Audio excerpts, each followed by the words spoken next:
Et maintenant, je peux vous garantir une chose, à tous, on va rire, on va même mourir de rire, mais ça tombe bien, on a un croque-mort humoriste avec nous. Et oui, ça existe, c'est parti, c'est notre talon du jour.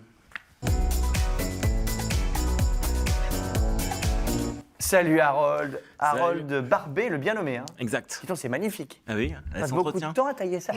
Et bah tu sais que c'est made in Caen, ça, hein. C'est un barbier de Caen qui me l'a fait. C'est pas vrai. Je vois Exactement. lequel. Oui, je sais pas si on a le droit de dire Bah si, on peut le dire. On s'en Joachim fiche. Barbier rue froide. Et ben voilà, Joachim Seul Barbier qui est est froid. Il y a autorisé plein à d'autres toucher barbiers, mais on dit les trucs au fur et à mesure Exactement. que tout le monde s'amuse. Alors, donc, si vous êtes taillé la barbe à Caen, c'est que j'imagine que vous êtes un Normand pure souche. Absolument. Pure souche, Absolument. pure souche. Né et éduqué, élevé, voilà, à Caen. À Caen. Et alors, vous avez une vie un petit peu particulière, on va le dire, parce que vous avez 3 métiers en même temps.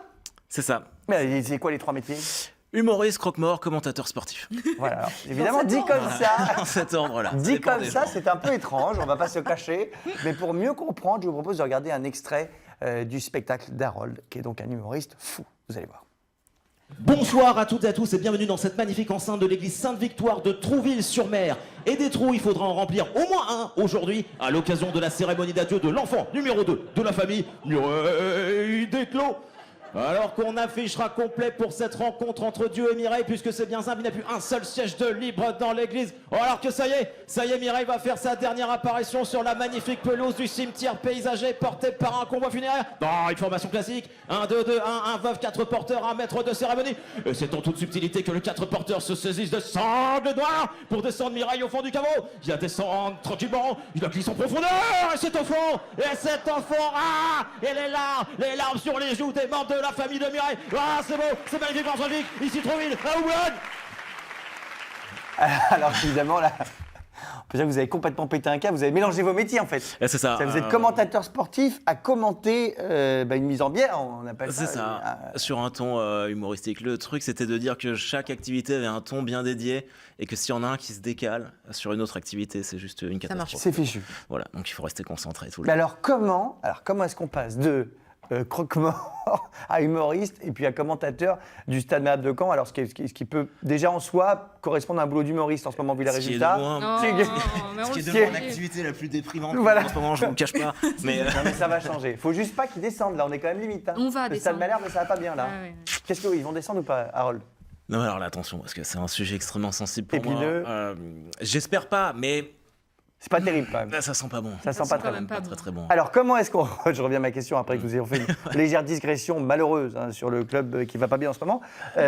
Comment on passe de croque-mort à humoriste et à commentateur sportif? C'est ce que vous avez fait en premier déjà sur les 3 Humoriste. jobs. Ah, humoriste. Humoriste. ouais. Ah, vous avez commencé en étant humoriste. Exactement, j'ai commencé en étant humoriste et bon voilà, faut quand même mettre un peu de beurre dans les épinards Ouais. en fin de mois. Du coup après j'ai eu la possibilité de devenir commentateur sportif. Ah, d'accord. Donc ça fait 4 saisons que je fais ça, mais c'était toujours pas suffisant et je me suis dit bon, il me faut un petit boulot en plus qui me permette de pouvoir faire les matchs le soir et puis de continuer d'écrire la comédie. Et je suis tombé par hasard sur une annonce de Croque-Mort Freelance D'accord. et donc j'ai postulé. Ça, c'est quand même génial. Freelance. Bonjour, je suis Croque-Mort Freelance. Si vous avez un problème, appelez-moi. Enfin, non, il sera trop tard. Demandez à quelqu'un de m'appeler. C'était exactement ça. C'est un peu bizarre quand même. C'est bizarre, mais comme il n'y avait pas beaucoup de candidatures, j'ai été pris direct et je faisais mon premier enterrement 2 jours après, je crois. Mais ça 2 vous plaît? jours après. Ouais.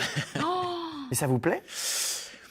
Alors ça me plaît, c'est un grand mot, mais ça m'a appris beaucoup de choses par contre. Ah, bah Ça on m'a- apprend. J'imagine que ça donne un petit regard sur la vie. Bah ouais. Et surtout- Parce que parfois, il y a des choses où ça arrive très jeune ou très vieux, où ça permet de se remettre en question en permanence, j'imagine. Ouais, puis même dans la comédie, finalement, ça m'a apporté énormément de choses au niveau de l'écriture, parce que j'ai écrit aussi des oraisons funèbres. Oui, parce que c'est ça, quand on est croque-mort, il y a croque-mort, on ne sait pas trop ce que ça veut dire, mais il y a plein de choses en même temps. C'est faire l'oraison funèbre pour essayer de rassurer les familles, les accompagner dans ce chemin un peu difficile, c'est ça? Alors, c'est être maître de cérémonie. On le fait pas tous. Moi, je le fais Oui. parce que j'aimais bien. Puis finalement, c'est un peu le même exercice que de faire du stand-up. C'est juste parler devant des gens. Sauf qu'au lieu d'être sur une scène, on est à côté d'une tombe ouverte. Oui, puis je sais pas s'il faut être trop drôle non plus. Non. Ça peut être Non, mal mais vu. il Faut pas faut, que il faut t'échanges tes faire, textes, il faut quoi. transmettre une émotion.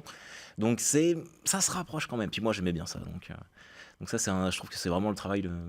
C'est intéressant. Et donc là, vous faites toujours les 3. Alors, comment vous faites? C'est-à-dire que, excusez-moi, mais j'imagine le planning.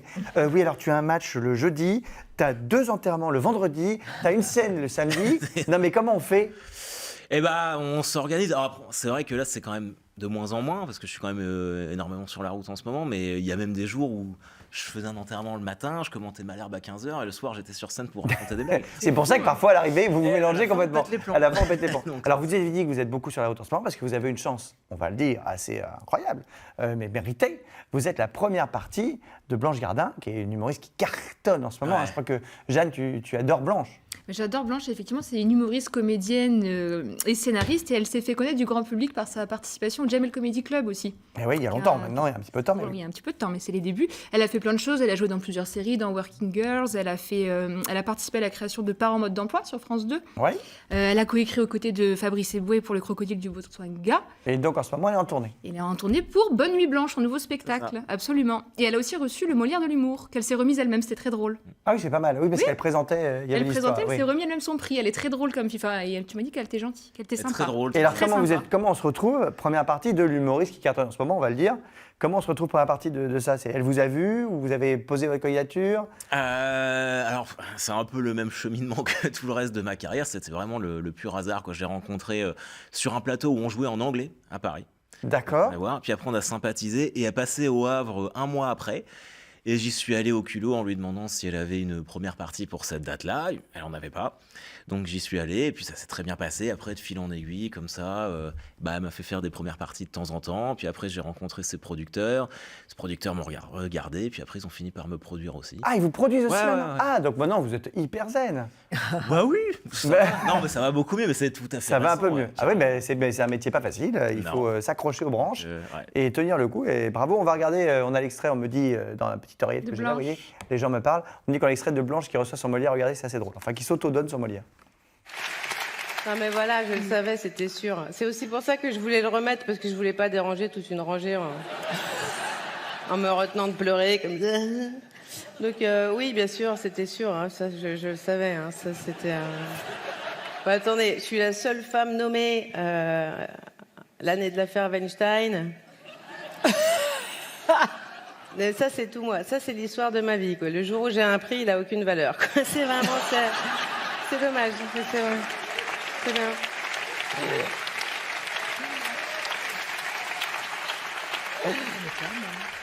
On a bien rigolé. Ah ouais, avec Blanche. c'est Tu bien. connais pas Blanche, Mais Lily? non. Bon, enfin, c'est quand même très connu Désolée. maintenant. Mais oui, mais c'est vrai que Lily n'a pas de télé, n'a pas de radio, n'a pas de micro-ondes. Elle vit dans une ben, grotte comme à Blanche. Honfleur. Et du coup, elle découvre tout avec tout tous les matins. C'est un bonheur, c'est un bonheur. Bon, et du coup, c'est chouette. Et c'est ta nouvelle aventure, là, cette vie. Est-ce que tu es heureux, Harold? Ah bah ouais, là, Il a c'est l'air. difficile de plus l'être. Ah oui.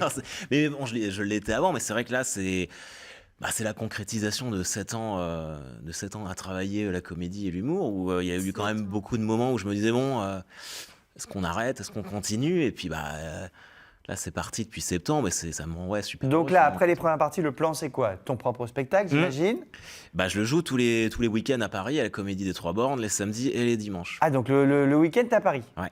Et la semaine, tu reviens chez toi. Chez moi, Ou t'es en tournée tournée avec Blanche. Blanche. Donc là, la Comédie 3 bornes, ça dure combien de temps ton spectacle? 1h05. à peu 1h05, près. bah, Ouais. c'est un durée classique pour C'est ça. un one-man show. Ça s'appelle comment? Sous pression. Sous pression. Je ne sais pas si on a passé l'affiche, pourtant que je te regardais, j'ai pas vu les petits écrans de retour. Sous pression. Pourquoi sous pression? Parce qu'en plus, tu bois beaucoup de bière. Ah, c'est la mise en bière. C'est ça, t'as tout compris. Ah là là là là là, je viens de comprendre d'un seul coup. C'est 64, Cronenbourg. Attends, faut que j'en cite Ah, 3. non. Je connais rien. Heineken. Heineken, je vais Heineken. dire. Sauvé, je bois pas d'alcool, Une donc demande. les bières, je suis nul. T'as pas cité les meilleurs en plus. Hein.